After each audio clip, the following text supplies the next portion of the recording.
right. Yeah, hello. This is Mark Diaz Truman from Indie Plus, and you've joined us for Gaming as Other. This is a regular hangout on air that we do to discuss issues of race and ethnicity in the gaming community. I'm joined with three wonderful game designers, players, advocates, and activists, along with myself today. We'll introduce them in a moment. But I wanted to first start by affirming that this event upholds the Indie Plus community standards. To find out more about our standards, Google Indie Plus Community Standards for the first hit.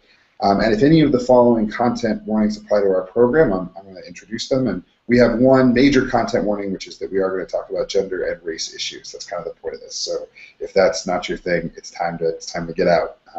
But if it is your thing, stay tuned because it's going to be a pretty awesome conversation. So let's kick it over to Julia. Julia, you want to introduce yourself?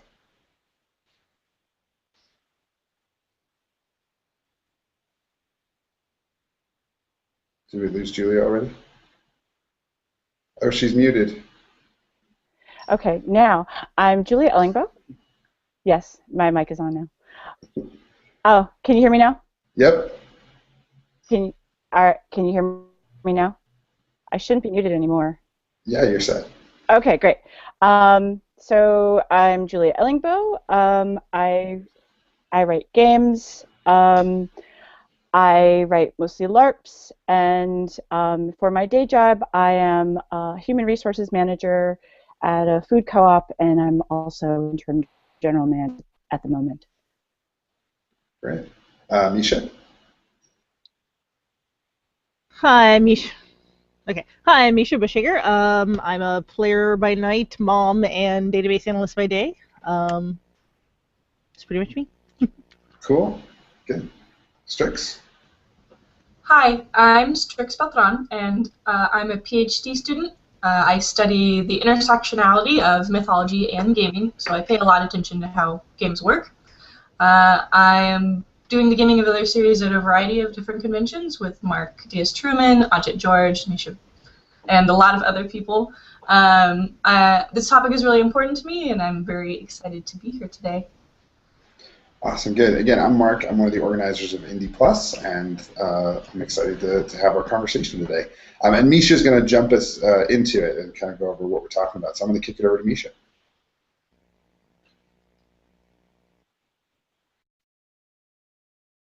Try again. Okay, so you're sitting around the table, and you know the normal reports going back and forth, and somebody says something, and everybody just kind of turns and goes, "Dude, that's kind of racist. So what do you do?" And that's what we're going to talk about now.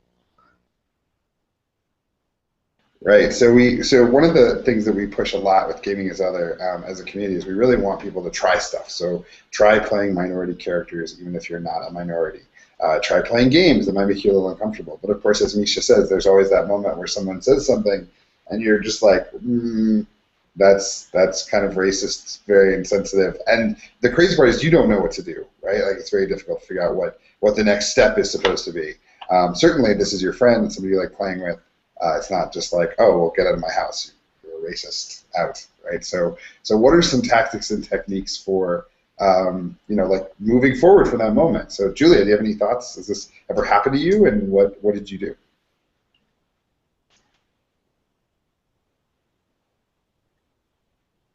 Yes, it's happened to me. And from how it's happened to me, I can tell you what not to do. Because some of the stories where it's happened to me, I still play with these people. I'm going to actually talk about a similar story that happened in real life away from the gaming table. When I was, and I'll tell a different one. Okay, so I was at a party, and we were having a jam session. We were singing songs from Hair, and there's a song in Hair called Black Spade. And one of the more musical people in the group broke out the guitar and started singing Black Spade. And if you're, or maybe it's Colored Spade, but either way, if you don't know, basically it is a laundry list of racial slurs about black people, and set to music. And in the privacy of my own home, in my room, sometimes maybe in the shower or in the car, I might sing this song. However, seeing a group of 10 people and someone singing this song and then going, "That's one of my favorite songs," it was like, Ooh. So what do you do? In that group, didn't say a word except for except for two people. What do you do? Every single person at that group, they should look and see what their part of this whole thing is. Did anyone stop this person and say, "Hey, wait, I don't really like that song"? And you can kind of, when something like that starts, you can bring the grace very quickly. But once it's said and done, people are pissed. People are sitting there going, "Oh wow, you suck," and then the grace is gone, and then you just have to sort of resort to other things, taking the person aside and saying, "Hey, that wasn't cool." But everybody at the table should own a piece of that. I didn't say anything. I laughed.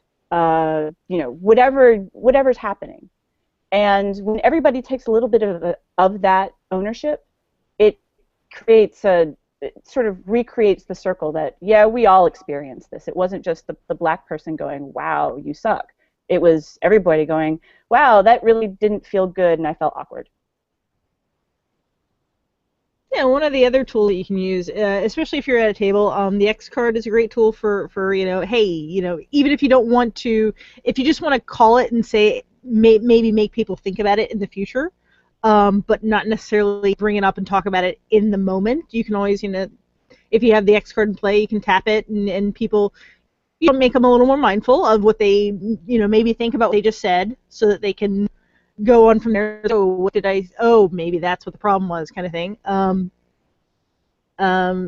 yeah, I mean, I think it is important to call it that it's happening, as opposed to hours later, days later, when it's like, hey, when you made that joke, not so cool. Oh boy. So I've also experienced these kinds of disasters in the gaming world, both in tabletop and LARP. I don't really think that's a surprise. What was surprising to me, actually, was how I handled the disasters, which was actually really poorly.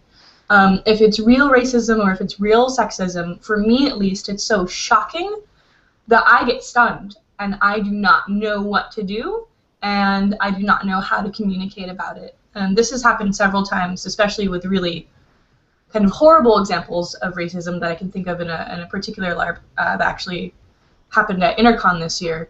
But basically, I was so mixed up that I didn't know what to do. So I totally understand this feeling, and in retrospect, my suggestions would be to tell someone you know and trust immediately. It doesn't have to be the game master. You do not have to confront the person that is making you feel all wonky, but you go and you say, X, Y, Z is happening.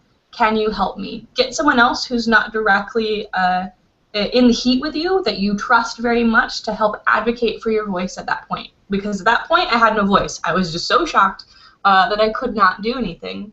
So you get someone to advocate, and then you go and you address it.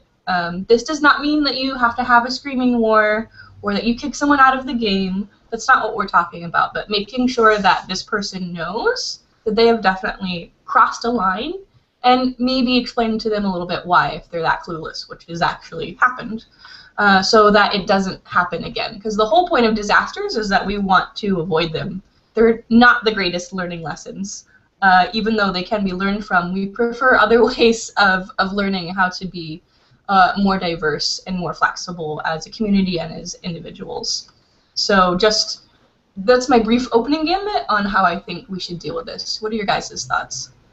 I think there's two things that I heard kind of going around the circle, one of which was how shocking it is. And it's the same for me, right? Somebody will say something and I'll be like, did that just, I don't know, did that what? Like, and then you sort of like feel like the moment is missed and you're sort of taken aback. And I especially don't want to be the brown guy who's always complaining, right? So I don't want it to be like, oh, somebody said something that's questionable, I should like jump to the front of the room and like make a big deal out of this, right?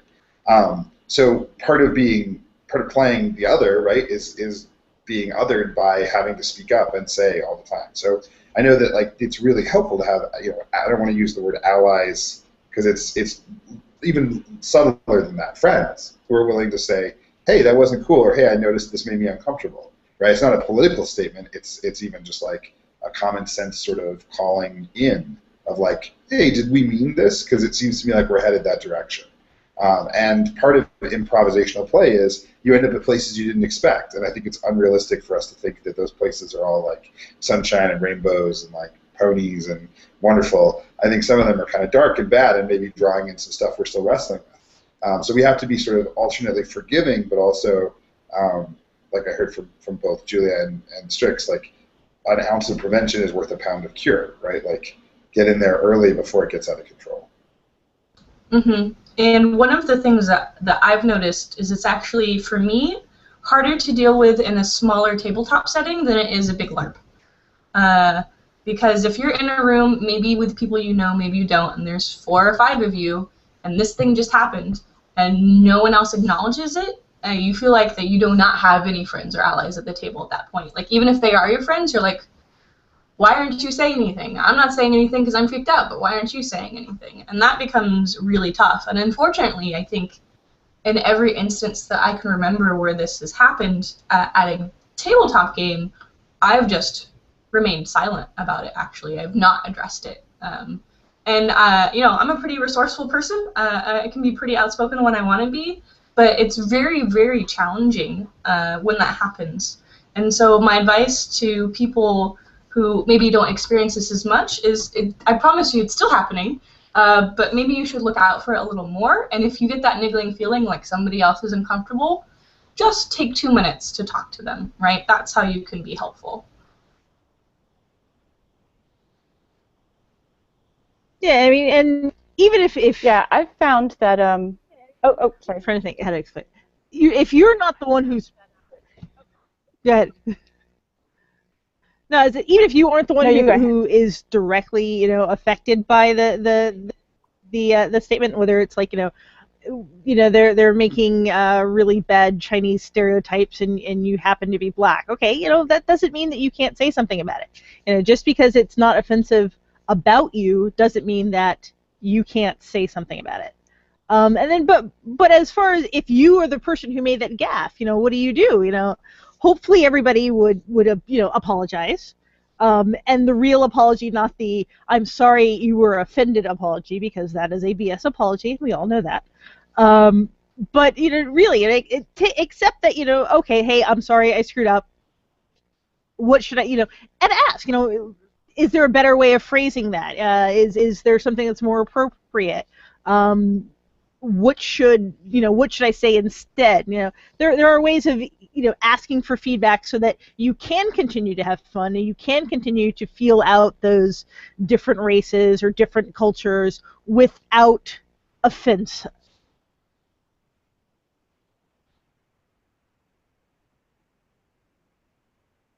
There's a. And Julia was going to say something. Yeah, there's a delay in my mic or in the sound. Yeah, so I'm going, are people still talking? Yeah. Okay, all right. So what I've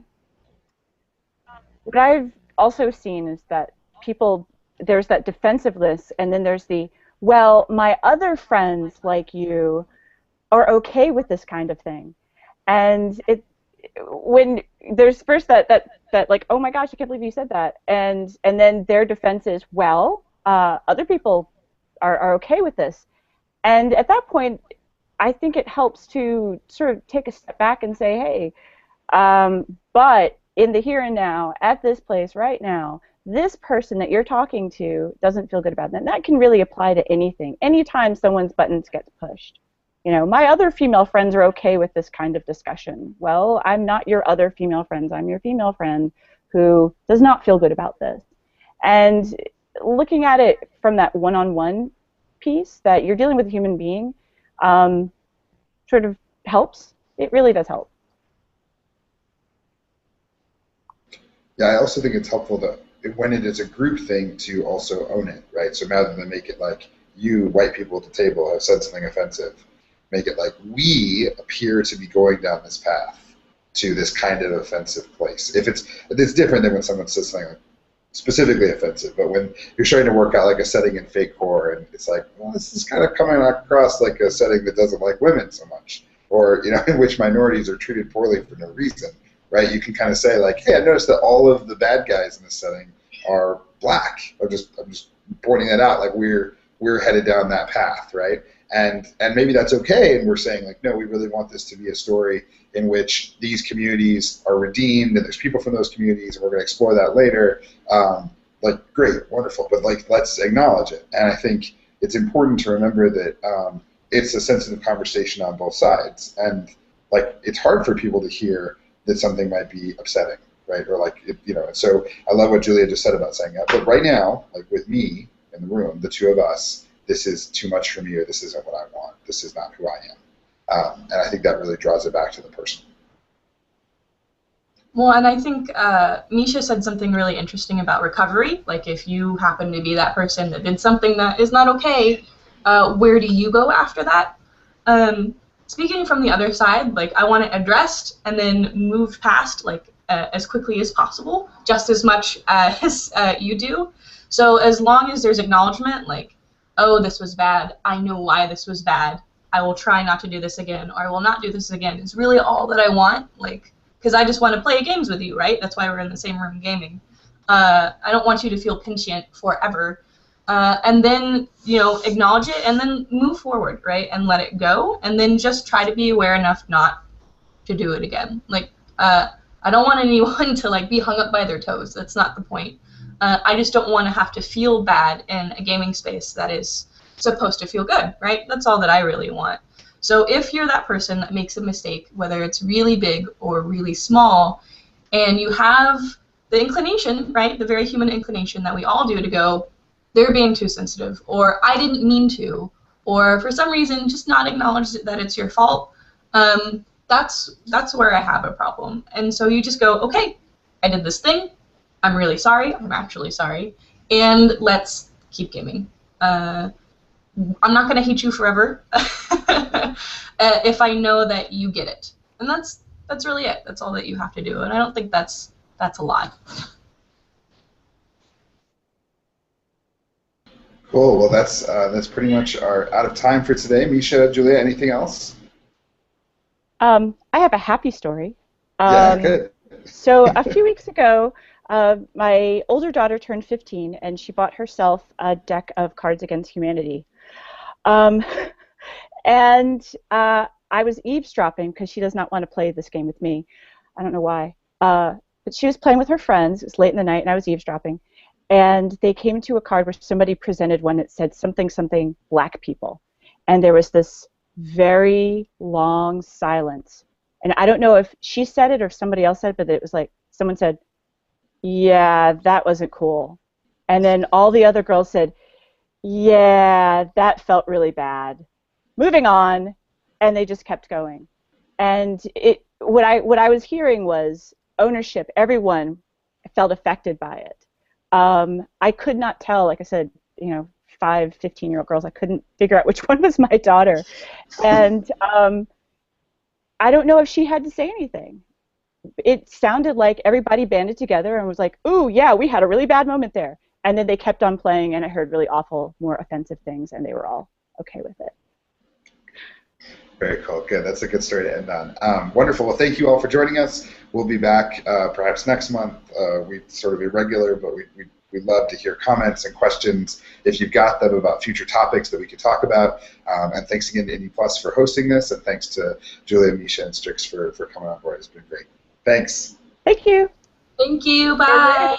Bye-bye.